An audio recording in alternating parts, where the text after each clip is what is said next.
चावल निर्यात को लेकर चल रही खबरों के बीच अब 22 जुलाई को समाप्त हुए असेसमेंट वीक में भारत का चावल फ्रेट मार्केट कैसा रहा, इसको लेकर खबरें सामने आई हैं। बताया गया है कि 22 जुलाई को समाप्त हुए असेसमेंट वीक में भारत का चावल फ्रेट मार्केट काफी हद तक स्टेबल रहा है। इसका कारण कार्गो की मजबूत डिमांड और जहाज से जुड़ी एक्टिव पूछताछ से अफ्रीकी ट्रेड लेन में फ्रेट सेंटिमेंट को सपोर्ट करने को बताया गया है। साथ ही इस बात को कहा गया है कि इस दौरान कई डेस्टिनेशन पोर्ट पर मौसम से जुड़ी रुकावटें और भीड़ देखने को मिली, लेकिन जहाज की बेहतर अवेलेबिलिटी ने फ्रेट लेवल में बड़े पैमाने पर बढ़ोतरी को रोकने में अहम भूमिका निभाई। अब भारतीय चावल निर्यात और वैश्विक चावल व्यापार पर नजर रखने वालों का कहना है कि राइस मार्केट का ध्यान अब अगस्त रेट रिवीजन पर चला गया है, जिसमें कैरियर्स जहाज की जगह कम होने और पीक शिपिंग सीजन के आने के बीच नए सरचार्ज लगाने की तैयारी में हैं। अब 22 जुलाई को समाप्त हुए सप्ताह में अफ्रीकी फ्रेट सेंटिमेंट को लेकर कहा गया है कि इस दौरान कार्गो में लगातार दिलचस्पी, कोरोनाकी में मौसम से जुड़ी रुकावटें और अबिदजान में लंबे समय तक भीड़ के बीच वेस्ट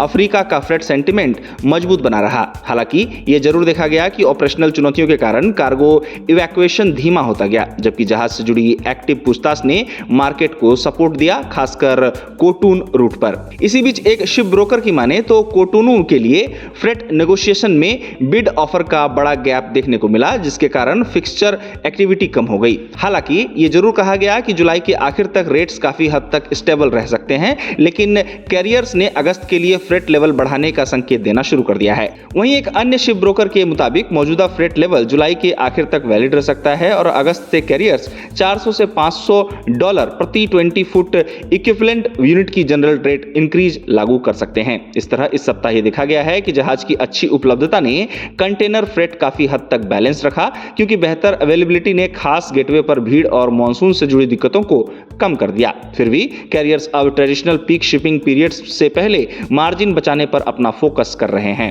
अब नॉन बासमती की एफओबी कीमतों को लेकर एक रिपोर्ट के मुताबिक नॉन बासमती पाराबॉइल्ड चावल एफओबी का कनाडा का असेसमेंट 22 जुलाई को $4 प्रति टन बढ़कर $364 प्रति टन हो गया, जबकि एक सप्ताह पहले यह $360 प्रति टन पर था। बताया गया कि यह बढ़ोतरी अफ्रीका से लगातार नॉन बासमती की मांग के कारण और घरेलू धान की मजबूत कीमतों तथा ज्यादा लॉजिस्टिक्स लागत की उम्मीदों के कारण है, जिसमें कैरियर अतिरिक्त सरचार्ज लगाने की तैयारी कर रहे हैं। गौरतलब है कि भारत का चावल निर्यात लगातार आगे बढ़ रहा है, लेकिन मिडिल ईस्ट में जारी तनाव के कारण भारत के बासमती चावल निर्यात में बाधा जरूर आई है। जून 2026 में भारत ने $1 बिलियन अमेरिकी डॉलर मूल्य के चावल का निर्यात किया, जो पिछले साल की तुलना में 16% की तेजी है। हालांकि फिर से मिडिल ईस्ट में तनाव के शुरू हो जाने से निर्यातकों की परेशानी बढ़ने लगी है। ताजा खबर यह है कि भारतीय चावल निर्यातकों का कहना है कि लाल सागर यानी कि रेड सी में बढ़ते खतरे ने बाब अल मंदाब स्ट्रेट से कार्गो मूवमेंट में रुकावट लाने का काम किया है। साथ ही उनका कहना है कि स्ट्रेट ऑफ हॉर्मुज से जहाजों की मूवमेंट को लेकर लगातार